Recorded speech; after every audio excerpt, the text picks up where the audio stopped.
ಕಾದಿರುವೆ ನಿನಗಾಗಿ ಭಾಗ 4. ಅವಳು ತುಂಬ ಅಳುತ್ತಿರುತ್ತಾಳೆ. ನನ್ನಿಂದ ತೊಂದರೆ ಆಯಿತು ಪಾಪ, ಅವನನ್ನು ಪೊಲೀಸ್ನವರು ಕರೆದುಕೊಂಡು ಹೋದರು ಅಂತ. ಸಂಗೀತ ಅಳುತ್ತಿದ್ದರೂ ಕೂಡ ಅಲ್ಲಿ ಅಕ್ಕಪಕ್ಕ ಇವಳನ್ನೇ ಬೈಯುತ್ತಿರುತ್ತಾರೆ. ದುಡ್ಡಿಗಾಗಿ ಮದುವೆ ಆಗುವ ಹುಡುಗನನ್ನು ಬಿಟ್ಟು ಬೇರೆ ಹುಡುಗನ ಜೊತೆ ಮಲಗಿದ್ದಾಳೆ. ಇವಳದು ಒಂದು ಜೀವನ, ಇವಳಿಗೆ ಸರಿಯಾಗಿ ಪಾಠ ಕಲಿಸಬೇಕು ಅಂತ ಚೆನ್ನಾಗಿ ಬೈಯುತ್ತಿರುತ್ತಾರೆ. ಅದನ್ನೆಲ್ಲ ಕೇಳಿಸಿಕೊಂಡು ಅವಳಿಗೆ ದುಃಖವಾಗುತ್ತದೆ. ಒಂದೇ ಒಂದು ಜೀವ ಕೂಡ ಪ್ರತ್ಯಕ್ಷವಾಗಿ ಕಂಡರೂ ಪ್ರಾಮಾಣಿಸಿ ನೋಡಬೇಕು ಅಂತ ಹೇಳುತ್ತಿಲ್ಲ. ಯಾರೂ ಕೂಡ ಅವಳ ಸಹಾಯಕ್ಕೆ ಇರುವುದಿಲ್ಲ. ಅವಳು ಅಳುತ್ತಾ ಬರುತ್ತಿರಬೇಕಾದಾಗ ಸಡನ್ನಾಗಿ ಅವಳಿಗೆ ಶಾಕ್ ಆಗುತ್ತದೆ. ಪಕ್ಕದ ರೂಮಿನಲ್ಲಿ ಇದ್ದ ಒಂದು ಪೋಲಿ ಹುಡುಗ ಇವಳನ್ನು ಕೀಟಲೆ ಮಾಡಲು ಶುರು ಮಾಡುತ್ತಾನೆ. ಎಷ್ಟು ನಿನ್ನ ರೇಟು ಹೇಳು, ನಾನು ಕೊಡುತ್ತೇನೆ ಅಂತ ಹೇಳಿದಾಗ ಅವಳು ಕೋಪದಿಂದ ಅವನ ಕೆನ್ನೆಗೆ ಬೀಸುತ್ತಾಳೆ. ತುಂಬ ಜನರು ಇದ್ದಿದ್ದರಿಂದ ಅವನಿಗೆ ಅವಮಾನವಾಗುತ್ತದೆ.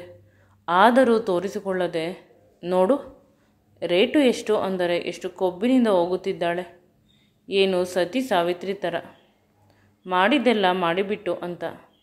ಅವಳಿಗೆ ಅರ್ಥವಾಗುತ್ತದೆ ತಾನು ಹೇಳುವ ಮಾತುಗಳು ಯಾರಿಗೂ ಅರ್ಥವಾಗುವುದಿಲ್ಲ. ಎಲ್ಲರೂ ಮನಸ್ಸಿನಲ್ಲಿ ನಿರ್ಧಾರ ಮಾಡಿಬಿಟ್ಟಿದ್ದಾರೆ ಅಂತ. ಅವಳು ಕೆಳಗೆ ಇಳಿಯಬೇಕಾದಾಗ ಅವಳ ತಂಗಿ ಬರುತ್ತಾಳೆ.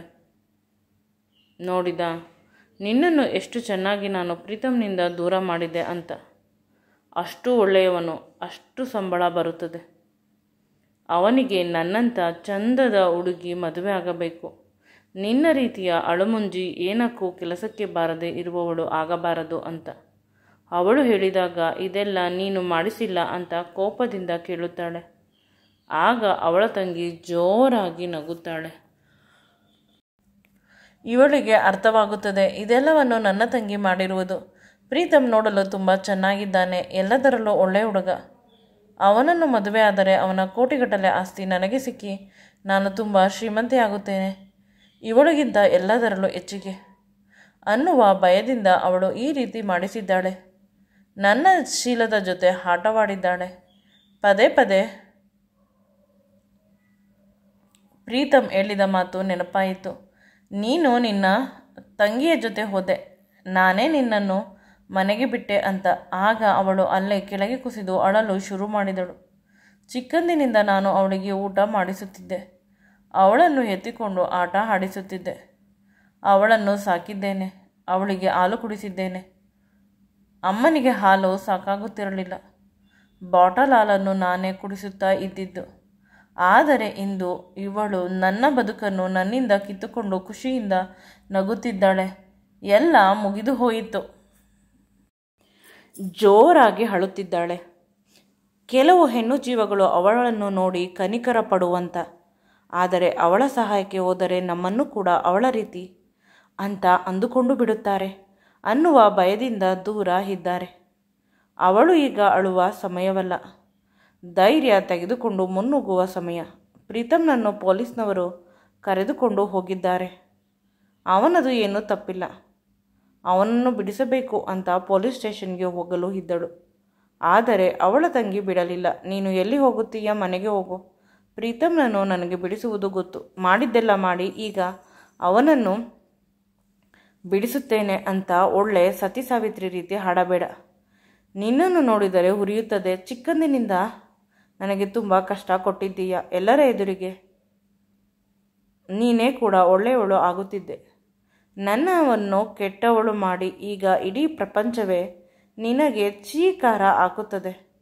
ಅವಳು ನಗುತ್ತಿದ್ದಾಳೆ. ಇವಳ ಕಣ್ಣೀರನ್ನು ನೋಡಿ ಇವಳು ಪ್ರೀತಮ್ನನ್ನು ಬಿಡಿಸಲೇಬೇಕು ಅಂತ ಕೆಳಗೆ ಓಡಿ ಹೋಗುತ್ತಿದ್ದಾಳೆ. ಅವಳ ಹಿಂದೆ ಅವಳ ತಂಗಿ ಕೂಡ ಬರುತ್ತಿದ್ದಾಳೆ. ಅವಳ ತಂಗಿಗೆ ಅವಳ ಹಿಂದೆ ತುಂಬ ಫಾಸ್ಟಾಗಿ ಹೋಗಲು ಸಾಧ್ಯವಾಗಲಿಲ್ಲ. ಅವಳು ಕೆಳಗೆ ರಿಸೆಪ್ಷನ್ಗೆ ಹೋದಾಗಲೂ ಕೂಡ ಅಲ್ಲಿ ಇದ್ದವರೆಲ್ಲ ತುಂಬ ವಿಚಿತ್ರವಾಗಿ ನೋಡುತ್ತಿದ್ದರು. ಏಕೆಂದರೆ ಇವಳು CCTV ಎಲ್ಲ ಕಡೆ ವೈರಲ್ ಆಗಿಬಿಟ್ಟಿದೆ. ಎಲ್ಲ ಟಿವಿಯಲ್ಲಿ, ಫೋನಿನಲ್ಲಿ ಇವಳ ಮತ್ತು ಪ್ರೀತಮ್ ವಿಡಿಯೋ. ಏಕೆಂದರೆ ಪ್ರೀತಮ್ ಇವಳನ್ನು ಬೈಯುತ್ತಿರುವುದು ಆ ಮಾತುಗಳ ಚಕಮಕಿ.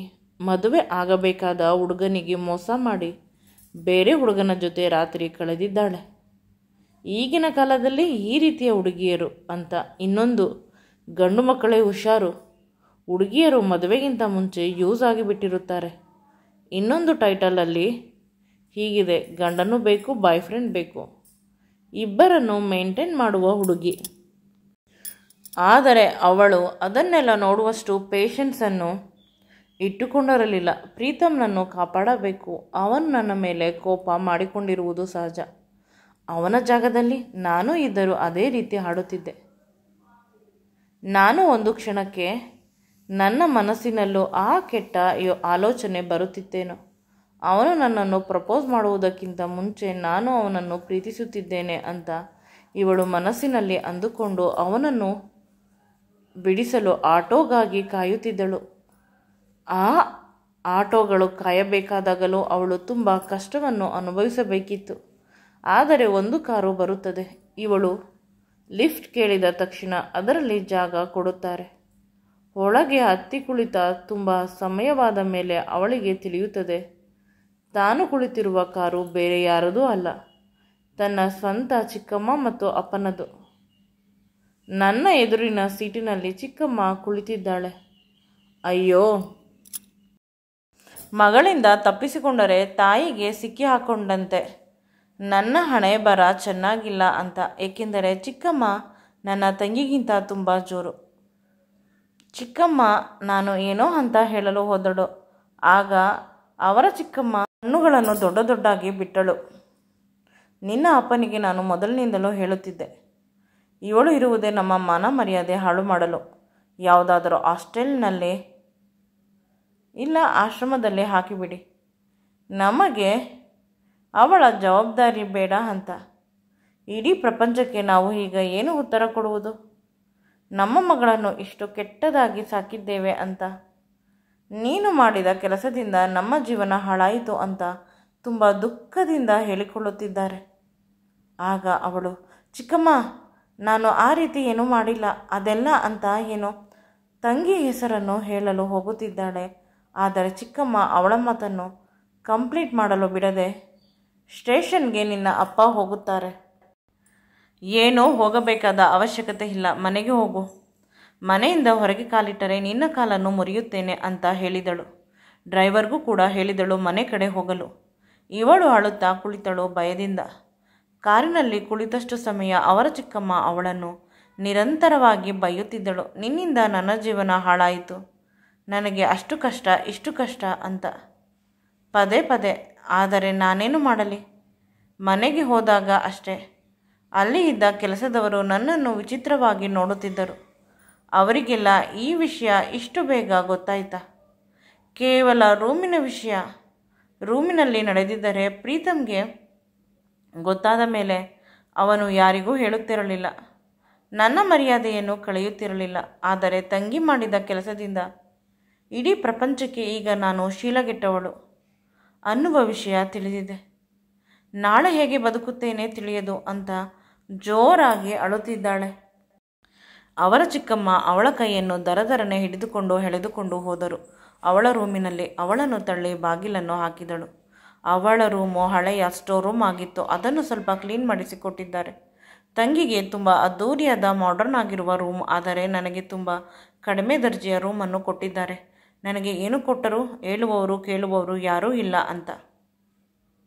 ಲೈಟ್ ಹಾಕದೆ ಕತ್ತಲೆಯಲ್ಲಿ ಮಲಗಿದ್ದೇನೆ. ನನ್ನ ಬದುಕು ಸಂಪೂರ್ಣವಾಗಿ ಕತ್ತಲೆ ಆಗಿಬಿಟ್ಟಿದೆ ಅನ್ನುವ ಭಾವನೆ. ಏಕೆಂದರೆ ಚಿಕ್ಕಂದಿನಿಂದ ನಾನು ಒಳ್ಳೆಯದನ್ನು ನೋಡಿ